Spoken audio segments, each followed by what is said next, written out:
बिस्मिल्लाहिर्रहमानिर्रहीम। अस्सलामुअलैकुम। Welcome to grammar cycle. आज की जो हमारी वीडियो है वो प्रेजेंट कॉन्टिन्यूस टेंस के बारे में होगी।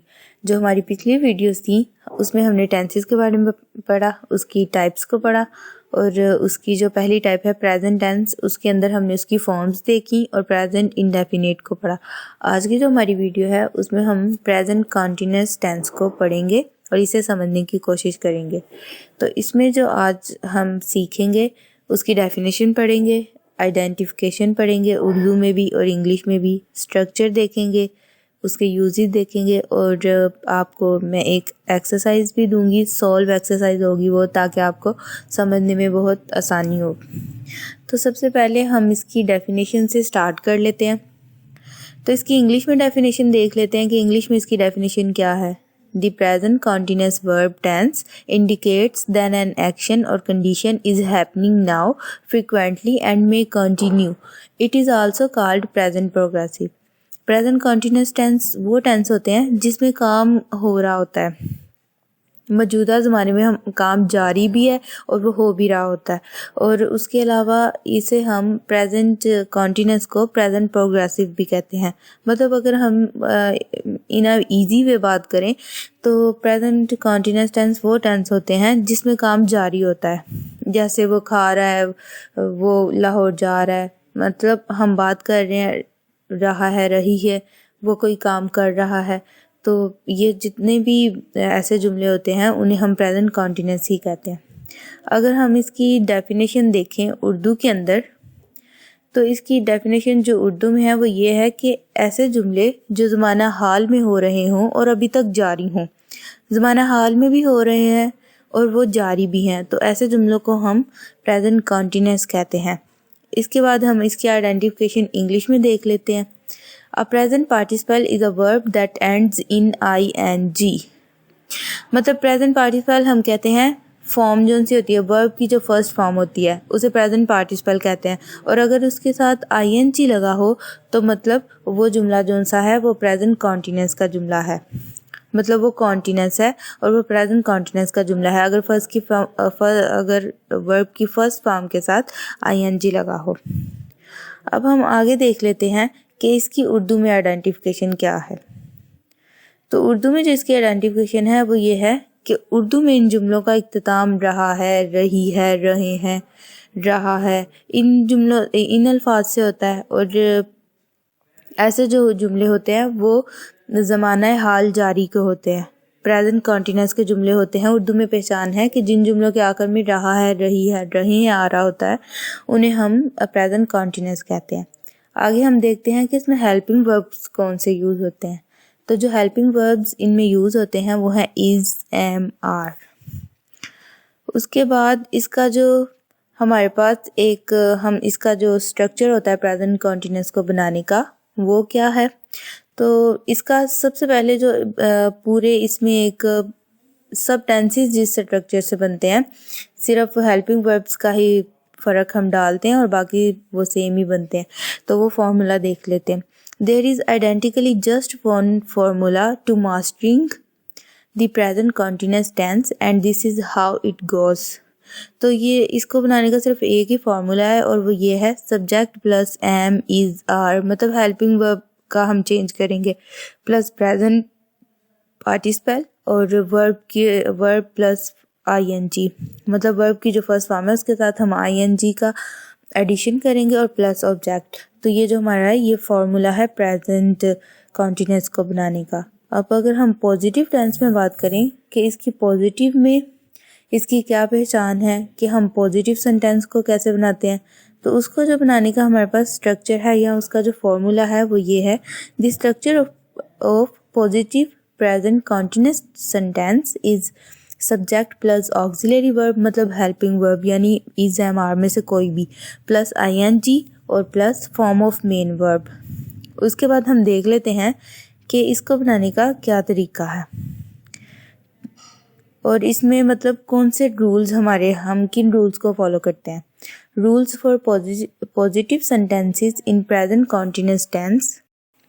If the subject is it, he, she or a singular noun, then the auxiliary verb used is.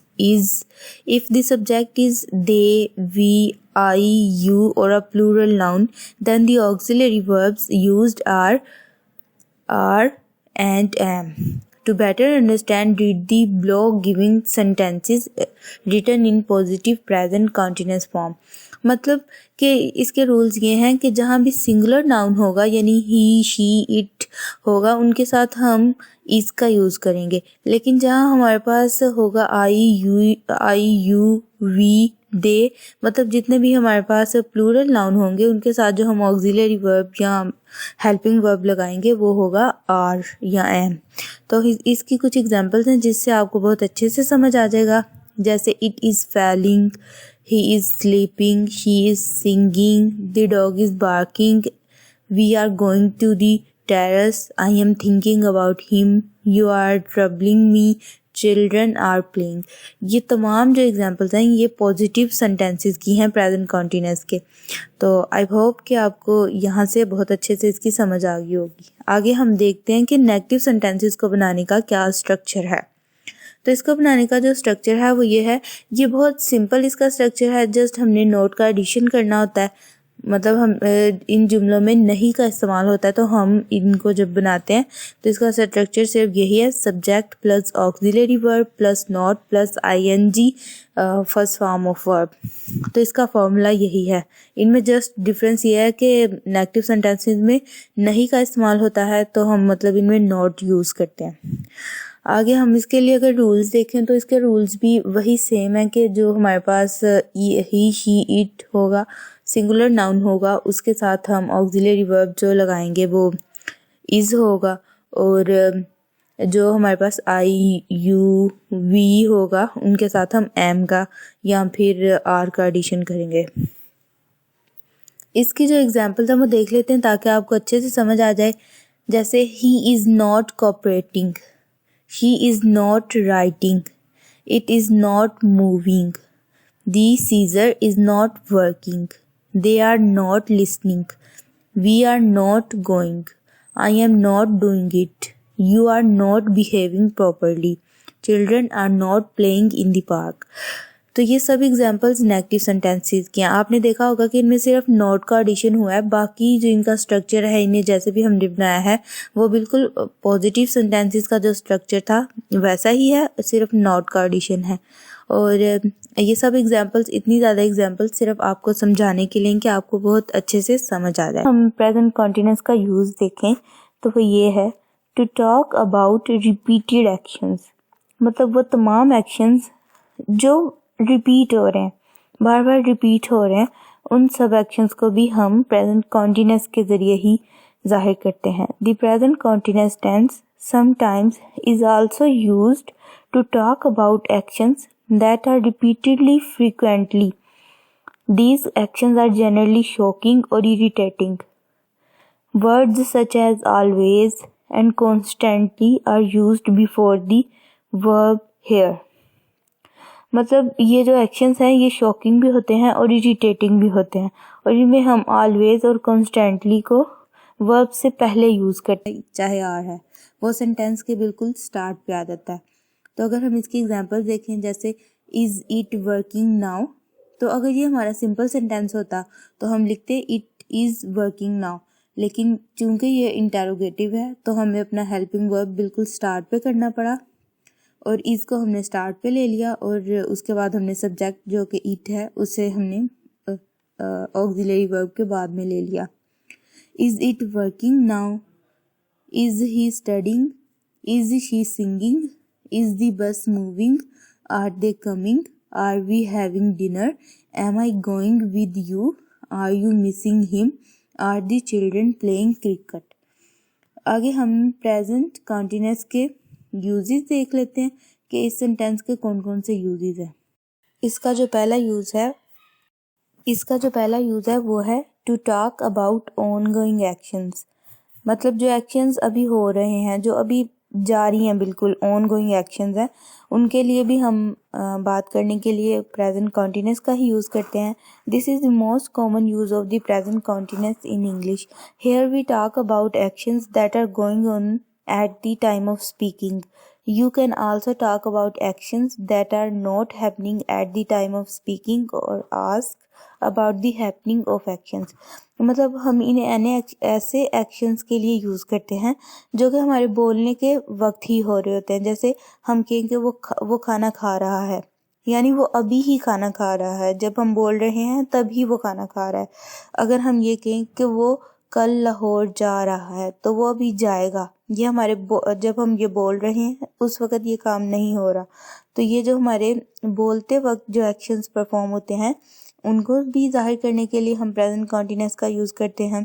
और इसके अलावा जो अभी एक्शंस नहीं हो रहे, जो होंगे, मतलब जैसे वो कल लाहौर जा रहा है, उन एक्शंस को भी जाहिर करने के लिए हम प्रेजेंट कॉन्टिन्यूस का यूज़ करते हैं। अगर हम इसकी एग्जांपल देख लें ताकि आपको अच्छे से समझ आ जाए। जैसे John is playing football outside, Alok my elder brother is sitting next to me, my father is laughing madly, Jyoti is making pasta for me in the kitchen, some boys are arguing outside, I am not talking to anyone, nobody is looking at me. ये जितने भी आपने sentence पढ़े आपने देखा है कि इसमें जो भी एक्शन हो रहा है वो उस वक़्त भी हो रहा है जब हम बात कर रहे हैं। जैसे John is playing football outside, मतलब अभी जॉन बाहर फुटबॉल खेल रहा है। तो ये सब सेंटेंस वो हैं कि जब हम बात कर रहे हैं उस वक़्त ये एक्शन परफॉर्म हो रहा है। लेकिन इसमें से कुछ सेंटेंस ऐसे भी हैं जो मतलब जिसमें ऐसा नहीं है कि वो इसी वक्त परफॉर्म हो रहे हैं, वो कल भी हो सकते हैं। तो ये सब सेंटेंस को जाहिर करने के लिए हम प्रेजेंट कॉन्टिन्यूस का यूज़ करते हैं। सेकंड जो इसका यूज़ है वो है to talk about actions planned for the near future. ऐसे एक्शंस को जाहिर करने के लिए जो अभी नियर फ्यूचर में होंगे उनको जाहिर करने के लिए भी हम प्रेजेंट कॉन्टिन्यूस का यूज़ करते हैं।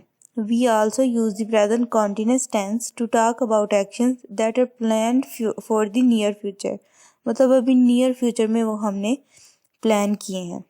इसकी एग्जांपल्स अगर देखें, we are leaving for the party in the evening, मतलब अभी हमने इवनिंग में पार्टी में जाना है। We are leaving for the party in the evening, लेकिन वो हम प्लान कर रहे हैं। तो इन सब को जाहिर करने के लिए भी हम प्रेजेंट कॉन्टिन्यूस का ही यूज़ करते हैं। जैसे I am going to Lucknow next week, are you coming home this weekend, they are throwing a party this month, is he going to join us tonight, she is coming back tomorrow। इससे अगला जो use है वो है to talk about longer action they are in progress, मतलब इसमें हम उन एक्शंस की बात कर रहे हैं जो अभी प्रोग्रेस है, जिन पे अभी काम जारी है, वो मुकम्मल नहीं हुए। जैसे sometimes we use the present continuous tense to talk about actions that are in progress। You might not see these actions happening actively, but the state of the actions are now। इसकी अगर हम कुछ example देख लें तो वो ये हैं।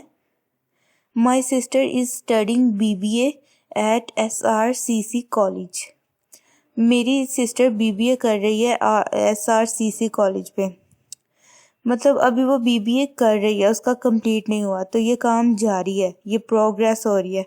तो ये जो सा है इन एक्शंस को भी जाहिर करने के लिए हम प्रेजेंट कॉन्टिन्यूस का यूज़ करते हैं।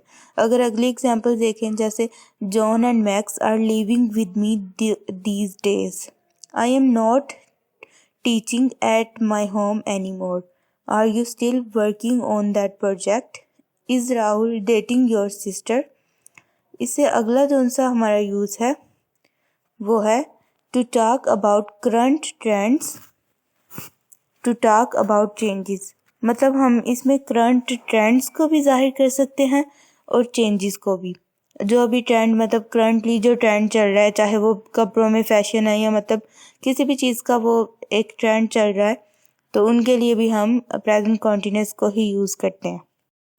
When there is a new trend or a change, we use the present continuous tense to talk about it। जब भी कोई नया ट्रेंड आता है या कोई चेंज आता है तो हम उसे प्रेजेंट कॉन्टिन्यूस के ज़रिए ही जाहिर करते हैं। अगर हम इसकी एग्जांपल्स देख लें तो जैसे people are not doing conventional jobs these days, कि लोग जो हैं वो कन्वेंशनल जॉब्स आजकल नहीं कर रहे, मतलब कन्वेंशनल जॉब्स का ट्रेंड नहीं है या अब एक चेंज आ गया, तो इसे ज़ाहिर करने के लिए भी हम प्रेजेंट कंटिन्यूस का यूज़ करते हैं। Your English is getting better, my business is growing rapidly, most people are leaning towards using public transport today, no country is doing good in this corona time, education is getting expensive these days. तो education जो है वो expensive हो रही है, मतलब एक नया ट्रेंड आ रहा है, बहुत ज़्यादा फीसिस जैसे बढ़ गई हैं। तो मतलब ये जो सारा है, इन सब को जो भी नया ट्रेंड नया चेंज आता है, उन सब को ज़ाहिर करने के लिए हम प्रेजेंट कॉन्टिन्यूस का ही यूज़ करते हैं। अगर इससे अगला हम प्रेजेंट कॉन्टिन्यूस का यूज़ देखें तो वो ये है to talk about repeated actions, मतलब वो तमाम एक्शंस जो रिपीट हो रहे हैं, बार बार रिपीट हो रहे हैं, उन सब एक्शंस को भी हम प्रेजेंट कॉन्टिन्यूस के ज़रिए ही ज़ाहिर करते हैं। The present continuous tense sometimes is also used to talk about actions that are repeatedly frequently. These actions are generally shocking or irritating. Words such as always and constantly are used before the verb here. मतलब ये जो actions हैं ये shocking भी होते हैं और irritating भी होते हैं, और इनमें हम ऑलवेज और कॉन्स्टेंटली को वर्ब से पहले यूज़ करते हैं। आगे अगर हम इसके एग्जांपल देख लें तो वो कुछ यूँ हैं। He is always arguing with her mother, they are always playing outside, John is constantly whining about his job। मतलब इसमें हमने always और constantly का ही यूज़ किया और वो भी verb से पहले। और ये जो जुमले होते हैं ये irritating भी होते हैं, shocking भी होते हैं। जैसे हम अगर पहला जुमला देखें जो कि है she is always arguing with her mother, तो इस तरह के जो जुमले होते हैं उनको ज़ाहिर करने के लिए भी हम present continuous का ही यूज़ करते हैं। अब इससे आगे अगर हम एक एक्सरसाइज देख लें ताकि जो अभी तक हमने सारा पढ़ा है वो आपको बहुत अच्छे से समझ आ जाए और वो बिल्कुल क्लियर हो जाए। तो इसकी जो एक्सरसाइज है वो ये है। इसका जो सबसे पहला सेंटेंस है I dash writing a letter, और हमने पढ़ा है कि जहाँ भी आई आता है उसके साथ जो हम हेल्पिंग वर्ब लगाते हैं वो एम का यूज़ करते हैं। तो यहाँ आएगा I am writing a letter. ये एक सॉल्व्ड एक्सरसाइज है और इनके आंसर्स भी आगे लिखे हैं ताकि मतलब आपको बहुत अच्छे से अंडरस्टैंड हो जाए और समझ आ जाए। अगला जुमला है he is dash on phone. अब हमें पता है कि हम ही इज़ इसके आगे हमने लगाना है जो भी हम अपनी फॉर्म लगाएंगे उसके साथ हम ING का इजाफा करेंगे, और ही इज़ यहाँ टॉक लिखा हुआ है तो हम इसके साथ ING का इजाफा करेंगे और वो आ जाएगा he is talking on phone. इसी तरह इसकी आगे भी बहुत से एग्जांपल्स हैं और मैं आपको एक दफ़ा वो आंसर्स के साथ पढ़ के बता देती हूँ ताकि आपको बहुत अच्छे से समझ आ जाए। अगला जुमला है she is dash for the exams. यहाँ आएगा studying for the exams, she is studying for the exams. इसी तरह आगे जो जुमले हैं वो हैं the dog is barking loudly, it is moving faster than expected, we are singing a chorus, Raju is writing very fast, they are going for the party। यहाँ ये इस लिखा हुआ है लेकिन यहाँ आर आता है। they are going for the party, we are watching the match on TV, I am going to the gym, you are doing as adored, Sally is dash in the marathon, Sally is running in the marathon, Molly is walking to her office, children are playing in the field, the bus is moving।